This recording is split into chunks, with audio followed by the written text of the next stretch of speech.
गुरु प्रसाद संगत जी, प्रेम से बोलिए दान निरंकार जी। सत्संग जी,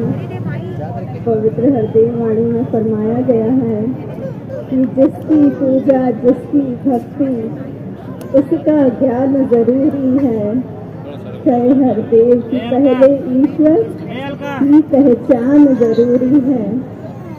सत्संग जी, अब यदि कोई मेरे जैसा अल्प बुद्धि आकर के ये सोचने लग जाए, क्योंकि सत्संग जी आप यहाँ जितने ही बैठे हैं आप सब पूर्ण हैं कि दासी में ही कमियां हैं, तो कभी मेरे जैसा जो अल्प बुद्धि व्यक्ति है वो ये सोचने लग जाए कि मेरे पास तो जीवन में सारी सुख सुविधाएं हैं,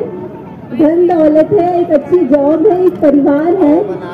तो मुझे ये परमात्मा को जानने की जरूरत ही क्या है? मैं क्यों जानूं इस परमात्मा को जब मेरा जीवन इतना सुखद चल रहा है? तो सत्संग जी आप ब्रह्मज्ञानी संतों ने आकर ही कुछ दासी को इस प्रकार से समझाया कि अब यदि मैं अपने घर में सुबह उठती हूँ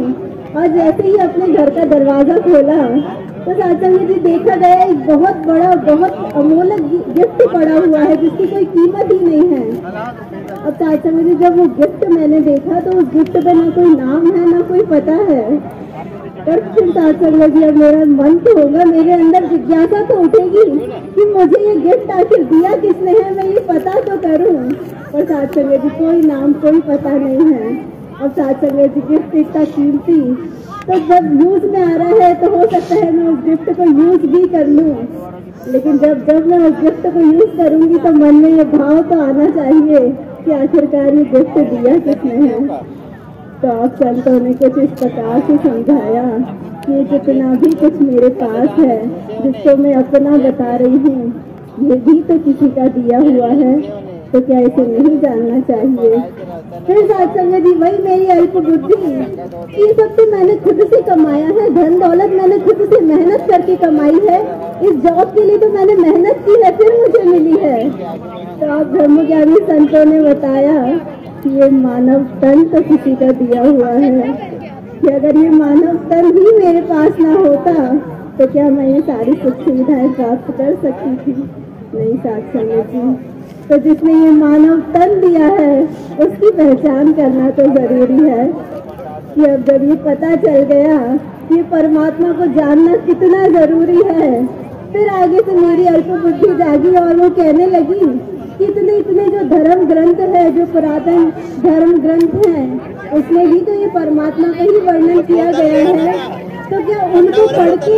इस परमात्मा को नहीं पाया जा सकता है, इस परमात्मा के बारे में नहीं जाना जा सकता है? तो फिर सत्संग जी आप संतों ने कुछ इस प्रकार से समझाया कि जैसा कोई एक छोटा सा बच्चा होता है 4th क्लास का ही होगा। अब सत्संग जी हम उसकी मैथ्स की पुस्तक उठा करके देख लेंगे, तो अब जो उसकी पुस्तक है सत्संग जी उसमें पहले सारे एग्जाम्पल दिए हुए हैं, उसके बाद फिर वो क्वेश्चन दिए हुए हैं कि अगर वो एग्जाम्पल्स को पढ़ के ही वो बच्चा सॉल्व कर सकता है क्वेश्चन, तो फिर तो इसको स्कूल में भेजने की जरूरत ही नहीं है, फिर तो उसे शिक्षक की जरूरत ही नहीं है। क्योंकि सत्संग जी जब हम मेरे जैसा कोई बंदा देखे वो छोटी सी पुस्तक को, तो वो कहता है कि ये तो एग्जाम्पल्स के थ्रू ही सॉल्व किए जा सकते हैं, फिर इसे स्कूल में भेजने की जरूरत ही क्या है? नहीं सत्संग जी, फिर भी हम उस बच्चे को स्कूल में भेजते हैं क्योंकि हमें ये पता है कि वो चाहे पुस्तक कितनी ही पूर्ण हो, लेकिन सत्संग जी वो जो क्वेश्चन है वो केवल और केवल शिक्षक ही उसे समझा सकता है। इसी प्रकार से सत्संग जी जो सारे धर्म ग्रंथ हैं वो अपने आप में पूर्ण है, उनमें परमात्मा की ही जानकारी है, लेकिन सत्संग जी उनको समझने के लिए भी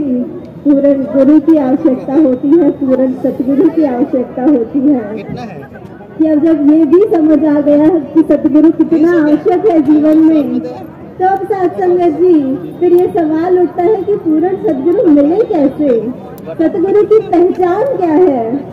तो सत्संग जी पवित्र हृदय वाणी में ये भी फरमा दिया गया कि हाजिर नाजिर रहने वाला खुदा दिखाया मुर्शद ने, बंदे को है बंदगी का ढंग सिखाया मुर्शद ने। तो सत्संग जी जब ये पढ़ा और ये ध्यान आया कि जो भी सतगुरु मुझे ये हाजिर नाजिर परमात्मा दिखा दे, मैं उसके आगे समर्पित हो जाऊं कि जिस ज्ञान को पाकर के अर्जुन जी कह उठे थे कि तेरे आगे नमस्कार, तेरे पीछे नमस्कार, तेरे ऊपर नमस्कार, तेरे नीचे नमस्कार, तेरे दाएं को नमस्कार, तेरे बाएं को नमस्कार, कि जिस ज्ञान को पाकर के मीराबाई कह उठी कि पायो जी मैंने राम रतन धन पायो, जिस ज्ञान को पाकर के पाने के बाद संत कबीर जी कह उठे कि तू कहे कागज की देखी, मैं कहूँ आंखन की लेखी। तो साथ संगत जी,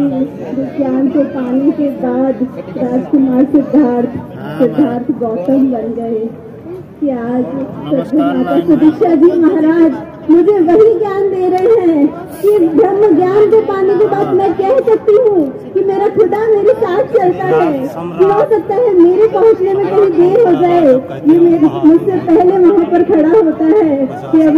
ब्रह्म ज्ञान को पाने के बाद मैं कह सकती हूँ कि मुझे कण कण में, मुझे जर्रे जर्रे में ये खुदा दिखाई दे रहा है। तो संगत जी, लक्ष्य शुक्राने हैं सबके माता जी के, जो आप जी ने इस धर्म ज्ञान के लिए मुझे चुन लिया, हम सबको चुन लिया। और साथ संगत जी, अब सबके माता जी की चरण में यही एक अरदास बनती है कि आज जी ने जो ये धर्म ज्ञान मुझे बख्शा है, मुझे इसकी कदर आ जाए, और अभी तक जो भी महात्मा इस धर्म ज्ञान से वंचित है,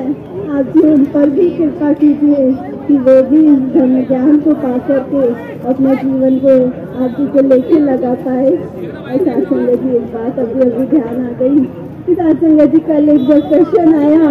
कि एक वीआईपी के ऊपर एक क्वेश्चन था, तो महात्माओं ने आगे बैठे हुए संतों से पूछा कि आप भी वीआईपी हैं?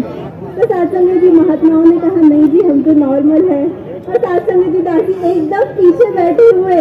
दासी का ये ध्यान आया कि अगर ये माइक दासी तक आता है तो दासी कहेगी कि हाँ जी मैं वीआईपी हूँ, क्योंकि जब ये धर्म ज्ञान मेरे जीवन में आया तो ये 3 लोक का मालिक, ये घट घट में बसा परमात्मा और मेरा पिता बन गया है। मैं शहंशाह की बच्ची हो गई हूँ, तो क्यों ना मैं खुद को वीआईपी कहूँ। तो साथ संगत जी, दासी को तो आप जी ने वीआईपी बना ही दिया है, और दासी तो कहेगी कि शुरू में बैठा हुआ साथ संगत जी संत हो या सबसे आखिरी में बैठा हुआ संत, हम सब वीआईपी है। तो आइए साथ संगत जी, बस शुक्राने ही शुक्राने करते हुए सत्संग के जीवन उनके लेके लग जाए, यही एक अरदास है। साथ संगत जी, प्रेम से बोलिए जय।